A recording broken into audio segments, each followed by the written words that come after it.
वो after 2-3 months देखिए मेरे पैरों की क्या हालत हो गई, इतने ड्राई हो गए हैं कि एकदम कलर भी इसका अलग हो गया है। हेलो एवरीवन, तो मैं हो गया RNG सैलून। बहुत टाइम से मैं नहीं आई थी बिकॉज टाइम नहीं मिल रहा था, प्लस मेरी वाटर थेरेपी अभी तक कंटिन्यू, आज 14th डे एंड मैंने वैक्सीन करा ली and I am going for manicure pedicure. As you can see मेरे लेग्स बहुत ख़राब हो चुके, बहुत बुरी हालत में, बिल्कुल भी केयर करने का टाइम नहीं मिला था। तो लेट्स गो। और काफ़ी टाइम लगता है, काफ़ी टाइम टेकिंग प्रोसेस है बिकॉज़ बहुत सारे ड्राइनेस हो गई थी लेग्स में, और साथ में नेल्स जो हैं बहुत ज़्यादा अनइवन हो गए थे। बट फाइनली देखिए क्लीन हो गया सब एंड पैर पहले से सॉफ्ट लग रहे हैं। और मैं आफ्टर 15 डेज़ फिर आऊँगी बिकॉज़ बहुत ज़्यादा पैरों की हालत ख़राब है। तो 15 डेज़ में मैं वापस से रिपीट करूँगी, तो ये मेरी लेग्स पूरी तरीके से रिकवर हो जाएंगे, जो भी इश्यूज़ है सॉल्व हो जाएंगे। एंड सी माई हैंड्स, ये भी क्लीन हो गए हैं प्रॉपर। मैंने सोचा था आफ्टर ट्रीटमेंट कंप्लीट होने के बाद आऊँगी, बट स्किन की हालत बहुत ख़राब थी तो फिर मुझे करवाना ही पड़ा। तो मैं आ गई हूँ ऑरेंजेस से, अभी जस्ट आई हूँ। मुझे ऑलमोस्ट 3 आवर्स लग गए थे वहाँ पे बिकॉज बहुत दिन बाद गई थी एंड मेरी स्किन एक्सट्रीमली ड्राई हो चुकी है बुरी तरीके से बिकॉज वेदर चेंज होता है। प्लस अगर मैं एवरी मंथ नहीं जाती हूँ मैनी पैडी के लिए एंड वैक्सीन एंड ऑल, जो भी स्किन केयर होता है, अगर वो मैं करवाने नहीं चाहती हूँ तो मेरा और भी ज़्यादा स्किन ख़राब होने लगती है। एंड ये मेरा शेड्यूल जो है मैं 4 ईयर से कंटिन्यू फॉलो करती हूँ। मैं एवरी मंथ मुझे जाना ही पड़ता है मैनी पैडी के लिए, और मैं घर पे बुला कर नहीं करवाती हूँ बिकॉज जिस दिन भी मैंने जितनी बार भी घर पे मैनी पैडी करवाया है, मेरी स्किन जो भी वो आती है पार्लर वाली, मेरी स्किन और वर्स हो जाती है। मतलब वो क्या प्रोडक्ट यूज़ करती है नहीं पता, और जो मैं अपने प्रोडक्ट्स देती हूँ लाइक VLCC है या ये सब के, वो सब भी मुझे सूट नहीं करते हैं बिकॉज वो जो प्रॉपर जो उनके क्लीनिंग के फाइलर्स एंड ऑल होते हैं वो मुझे सारे ब्रांड्स की सूट नहीं करते। मुझे फाइलर्स बहुत अच्छी क्वालिटी के चाहिए होते हैं। अगर वो ख़राब होते हैं तो मेरी जो एरिया है, वो हील्स का पोर्शन, वो और बुरी तरीके से फट जाता है आफ्टर 2 डेज़। सो मुझे बाहर ही करवाना पड़ता है, वो भी अच्छी जगह पे। अगर ऐसी ऐसी जगह करा लेती हूँ तो वो मेरे पूरे पैसे वेस्ट जाते हैं। तो मैं वंस इन अ मंथ ही जाऊँ, लेकिन मैं अच्छी जगह जाती हूँ। और तो ये थी अब तक की अपडेट एंड घर जाते बहुत लेट हो गई है। It's 8 o'clock around. मैं 5 o'clock के निकली हुई हूँ घर से। 2-3 काम भी थे बट वो सब मैंने नहीं किए, टाइम नहीं मिला मुझे, इसमें ही बहुत टाइम लग गया और बार बार जाना नहीं हो पाता है। मैंने कहा एक बार जाके सारा फिनिश कर लूँ जल्दी से। फिर फेस का करवाना बाकी है, cleaning and all, but face का चलता है बिकॉज मैं घर पे ही मेंटेन कर लेती हूँ। लेकिन हैंड एंड लेग्स का मेंटेन करने में मुझे बहुत आलस आता है। मुझे टाइम मिलता है तो भी मैं अवॉइड करती हूँ तो वो और वर्स हो जाती है स्किन। सो आज 15th डे हो गए हैं और मैं भी जस्ट सन बाथ लेके आई हूँ एंड 2 डेज से I am not feeling well because मैं वर्कआउट कर रही हूँ। तो वर्कआउट में क्या होता है कि ज़्यादा लोड आ जाता है अगर शोल्डर एंड कोई भी मसल्स में, तो बहुत पेन हो स्टार्ट हो जाता है। तो मुझे टेंशन हो गई थी कि इतना पेन होगा तो मैं कैसे कंटिन्यू कर पाऊँगी मेरी वाटर थेरेपी जो चल रही है। तो बट डॉक्टर से बात हुई, he said it's normal, workout करो तो होता है पेन। एंड तो मैंने भी सोच लिया कि 1-2 दिन मैं रेस्ट ले लूँगी, जैसे वीकेंड है, आज सैटरडे है, तो थोड़ा आज कल मैं रेस्ट ले लूँ, देन बॉडी रिकवर हो जाएगी, देन मंडे से वापस स्टार्ट कर देंगे वर्कआउट। तो यही सब चीज़ें हैं। ऐसा नहीं, जब मैं नॉर्मली खाना वाना वगैरह खाती थी तो भी मुझे मसल्स पेन उठ जाता था, जब भी शोल्डर पे मेरे थोड़ा भी लोड आता था। तो इस टाइम पे भी मुझे ऐसा ही फील हो रहा है कि अगर थोड़ा रेस्ट ले लूँ मैं 1-2 दिन तो वापस से मेरी बॉडी रिकवर हो जाएगी। एंड ऑटोफेजी मेरा स्टार्ट हो गया था 1 वीक में ही, तो 15 डेज आज हो गए हैं एंड वेट लॉस मेरा हो रहा है। एंड प्रॉपर वेट लॉस और अच्छे से हो उसके लिए मुझे वर्कआउट और एक्टिव रहना पड़ेगा, तो उसमें ज़्यादा अच्छा रिजल्ट आता है। एंड आई होप जितना मेरा टारगेट है मैं उतना कम कर सकूँ मेरा वेट, बिकॉज इतनी इतनी दूर आ गई हूँ, इतना कुछ किया है, तो आई थॉट कि कि सारा तो करना ही है। और ठीक है, थोड़ा डिफ़िकल्ट हो जाता है, कभी कभी मन में आता है कि लाइक कि कितना लॉन्ग चलने वाला है। कुछ ऐसा चीज़ देख लो, लाइक कुछ फूड आइटम देख लो तो क्रेविंग हो जाती है एक बार। बट मैं एक बात बोलूँगी कि ये ट्रीटमेंट करवाने से मेरे अंदर सेल्फ कंट्रोल बहुत आ गया है। मैं कंट्रोल कर लेती हूँ और मैं हर तरह की चीज़ें बना रही हूँ, कर रही हूँ, और सब कोई खाते मेरे सामने। बट मुझे क्रेविंग कभी कभी होती है, लाइक कुछ बहुत ही अच्छा, लाइक जो चीज़ मुझे एकदम फेवरेट है उसको देख के ही क्रेविंग होती है। और ऐसा नहीं कि बहुत बाहर का खाना देख के और बहुत डिशेस देख के होती है, नहीं, नॉर्मल जो घर का देसी फूड होता है वो देख के मुझे क्रेविंग होती है, बिकॉज वही हम बचपन से खाते आए हैं, तो वो हमारा बेस होता है। तो यही सारी चीज़ें हैं। अब जब मेरी ये पूरी थेरेपी कंप्लीट हो जाएगी तो मैं पूरा फ़ोटो वीडियोस मेरे एंड अपना एक्सपीरियंस सब कुछ शेयर करूँगी।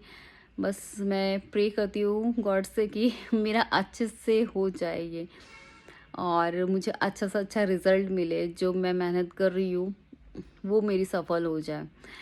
और बाकी मैं मानती हूँ ये सब चीज़ों में अपने मन का कंट्रोल ही काम आता है, बाकी कुछ भी नहीं है। एक तो भगवान की, जब बोलते हैं ना, जब भगवान चाहता तभी ये सब चीज़ें आपके साथ पॉजिटिव होती है आपकी बॉडी के लिए। एंड सेकंड, खुद का आपका मन इतना स्ट्रांग होना चाहिए, आपकी विल पावर इतनी अच्छी होनी चाहिए कि आप कर सको ये सारी चीज़ें। बिकॉज बीच बीच में एनर्जी बहुत अच्छी लगती है मुझे, लेकिन बीच बीच में मैं बहुत डाउन होने लग जाती हूँ। मुझे लगता है मैं डाउन इसलिए नहीं होती हूँ कि मेरी बॉडी में एनर्जी नहीं है, जो मेरे चारों तरफ की इन्वायरमेंट, जो भी इश्यूज आते हैं उसके स्ट्रेस की वजह से मेरा एनर्जी लेवल बिल्कुल डाउन हो जाता है। लाइक मेरी जो हाउस हेल्पर है उसको मैंने हटा दिया, बिकॉज मैंने नई रखी थी, एंड वो उसने 1 मंथ तो बहुत अच्छे से काम किया। बट सेकेंड मंथ से, जब से मेरी ये ऑटोफेजी मैंने ये ट्रीटमेंट स्टार्ट की, तब से वो उसने भी मतलब काम में बिल्कुल ध्यान देना बंद कर दिया, और पूरा घर गंदा रहने लग गया। और मुझे क्या है कि घर गंदा देख के मुझे बहुत एलर्जी होती है, मेरा फिर कुछ भी अच्छा नहीं लगता, मुझे मुझे बहुत स्ट्रेस होने लग जाता है। मुझे क्या है, घर साफ़ सुथरा चाहिए, मैं हर जगह गंदा नहीं देख सकती। तो मैंने उसको हटा दिया, तो आज उसको हटाए हुए मुझे आई थिंक 5 डेज़ हो गए, इसलिए मैं कोई व्लॉग शूट नहीं कर पा रही हूँ, क्योंकि जो दूसरी मेड मुझे रखनी है अभी तक मैंने रखी नहीं है, बिकॉज कोई ढंग की मिल नहीं रही है। और जो मेरी पहले वाली थी मैंने उससे ही बात की, आई थिंक वो आजकल में ज्वाइन कर लेगी, सी सेट की कर लूँगी। उसमें भी कोई वो नहीं थी, प्रॉब्लम नहीं थी, वो अच्छे से काम करती थी, बस वो टाइम नहीं देती थी बहुत ज़्यादा, एंड पैसे ज़्यादा लेती थी। तो आई वाज लाइक कि क्या कहते हैं, इतनी पैसे में तो दूसरी भी से अच्छी और से डबल टाइम देने वाली मिल जाएगी।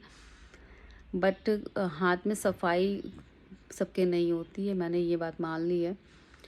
क्योंकि मेरा जो मेन जो फोकस होता है कि मैं एक्स्ट्रा काम एंड ऑल सब कर लूँगी, बट मुझे सफाई की जगह सफाई चाहिए तो चाहिए। मैं गंदा नहीं देख सकती, बिकॉज मुझे कहीं पे डस्ट जमी हो, गंदा हो, सामान फेंके हों, फैले हों, ये सब चीज़ें देख के बहुत एलर्जी होती है। मुझे ऑर्गेनाइज चाहिए एवरीथिंग। तो ये इशू थोड़ा मेरे साथ है और नहीं होता ऑर्गेनाइज्ड, और मैं भी अभी इस कंडीशन में नहीं कि बहुत फास्ट फास्ट काम कर लूँ, मैं करती हूँ नॉर्मली, तो वो बहुत टाइम कंज्यूमिंग हो जाता है। तो उसमें क्या होता है कि ये सब काम के चक्कर में मेरा जो एक्स्ट्रा काम है, जैसे मुझे राधा कृष्ण की पोशाक बनानी है, और आप बिलीव नहीं करोगे 1 वीक से वो बेड पे ऐसे के ऐसा सारा सामान रखा हुआ है, मैंने कटिंग तक कर दी है, लेकिन वो मुझे स्टिच करने का टाइम नहीं मिल रहा है, बिकॉज ये सब झंझटों में ही मैं फंसी रह जा रही हूँ, मेड के, इसके उसके, तो एक्स्ट्रा काम के। और खाना का काम हो गया, मेरी एक्सरसाइज हो गई, और थोड़ी बहुत और इधर उधर के काम हो गए, बाहर जाने के भी काम रहते हैं, वो सब किया, पूरा दिन उसमें ही निकल जाता है मेरा। मेरे लिए पर्सनल टाइम बिल्कुल भी नहीं बच पाता है। और लोगों को ऐसा होता है ना कि क्या कहते हैं, घर पे रहते हो तो बहुत टाइम रहता होगा, बट ऐसा नहीं है, घर पे आप रहते हो तो बिल्कुल भी टाइम नहीं रहता, बिकॉज कुछ ना कुछ लगा ही रहता है। एंड अगर आपके साथ आपका किड रहता है तो उसको भी टाइम देना पड़ता है, उसकी सारे बक बक सुननी पड़ती है, उसकी सारी बातें सुननी पड़ती है। उसमें भी मैं आधे से ज़्यादा टाइम बोलती हूँ कि पार्थ आई एम बिज़ी, बाद में बात करेंगे, लेकिन वो भी बच्चा है, किससे शेयर करेगा। तो ऐसे ही है, बच्चों को भी टाइम देना पड़ता है, फिर उसकी क्लासेस होती है डिफरेंट डिफरेंट, तो क्लासेस में ड्रॉप करना पड़ता है। तो ये सारी चीज़ों के चक्कर में मेरा जो शेड्यूल है पूरा ख़राब हो चुका है, बुरी तरीके से ख़राब हो गया है। तो मुझे सारी चीज़ें प्रॉपर करनी है। मैं चाहती हूँ मार्च फर्स्ट वीक तक मेरी ये सारी चीज़ें ठीक हो जाएं, शिवरात्रि तक मेरे पास राधा कृष्ण की ड्रेस रेडी हो जाए, कैसे भी संभव मैं कैसे भी मुझे पूरी करनी है वो ड्रेस। इवन मेरे पास अच्छी अच्छी प्रिंट्स तक आ गई है, जो मेरे पास स्टॉक था उससे ज़्यादा डबल प्रिंट्स आके रखी हुई है कि मैं शिवरात्रि में अलग से प्रिंटेड ड्रेस पहना सकूं। मैं पहनाऊंगी तो आपको दिखाऊंगी, बट बस मैं इतना प्रे करती हूँ कि बस मेरे हाथ से वो पोशाक बन जाए। तो होगा तो भगवान किसी ना किसी तरह मुझे टाइम कहीं से मैनेज करवाएंगे, बिकॉज अभी भी आज मुझे 1 o'clock घर से बाहर जाना है, एक जगह मीटिंग है। सो ये सारी चीज़ों के चक्कर में मुझे नहीं लगता, ना तो मैं आपसे सच बोलती हूँ, ना तो मैंने कोई किटी ज्वाइन कर रखी है, कुछ भी ज्वाइन नहीं कर रखा, लेकिन घर का मैनेजमेंट इतना टफ होता है। और होता है ना क्या, मेड के हाथ में छोड़ के घर से बाहर निकल जाओ, नो इट्स नॉट ईजी। घर के काम आप मेड के हाथों नहीं छोड़ सकती हो, उनके हाथों में सफाई नहीं होती, वो चीज़ें नहीं मैं ऑर्गेनाइज़ करती हैं, वो नहीं अच्छे से रखती हैं, वो आपके कपड़े कैसे के कैसे मोड़ के चल जाती हैं, कुछ भी अच्छे से नहीं करती हैं। कितनी भी अच्छी आप रख लो, कितनी भी एक्सपेंसिव आप रख लो, आपका काम जो है और आपकी चीज़ें आप ही अच्छे से रख सकते हो। और उन मैं मानती हूँ उनको इतनी वैल्यू नहीं होती हर चीज़ों की, वो कैसे भी कुछ भी रख देती है। एंड यू डोंट बिलीव कि इतने अच्छे अच्छे मेरे सब ब्रांडेड क्लोथ्स रहते हैं, और एक बार वॉश किए हुए भी वो ऐसे क्रश करके रख देती हैं कि वो दोबारा देखने लायक नहीं होते, उसको इतने अच्छे से वो रखती नहीं है। तो अगर मैं ध्यान नहीं दूँ तो वो सारी चीज़ें दोबारा देखने लायक भी ना रहें, ये हालत हो जाती है। तो लॉन्ड्री का भी काम मुझे थोड़ा बहुत ध्यान देना पड़ता है, अदरवाइज़ वो चीज़ें भी बुरी बर्बाद हो जाती है। तो ये सारे इश्यूज़ फेस करने पड़ते हैं, हर चीज़ों में कुछ ना कुछ फेस करना पड़ता है। कुछ मिट्टी के बर्तन हैं, अगर वो वॉश करवाने तो वो स्पेशली अलग तरीके से वॉश होते हैं। तो छोटी छोटी चीज़ें हैं बहुत सारी, अगर आप ध्यान ना दो तो वो पूरी बेकार हो जाती है। तो ये है एक लाइफ का ये भी पार्ट है कि आप घर पे भी रहो तो घर का हेडेक भी रहता है आपके। ऐसा नहीं है कि आप आँख बंद कर लो और चीज़ें वेस्ट हो रही होने दो, नहीं ऐसा नहीं हो सकता, क्योंकि आप बहुत चॉइस करके अपनी पसंद की चीज़ें घर पे लेके आते हो, और अगर वो ख़राब होती है तो बिल्कुल भी अच्छा फील नहीं होता है। तो यही सारी चीज़ें हैं। तो ये व्लॉग आज का यहीं पे मैं एंड करती हूँ। कुछ क्लिप्स जो हैं पहले की भी मैंने इस व्लॉग में ऐड की हैं, जो 2-3 दिन में मैंने थोड़ी थोड़ी शूट की थी। तो पूरा व्लॉग देखिएगा and please subscribe my channel.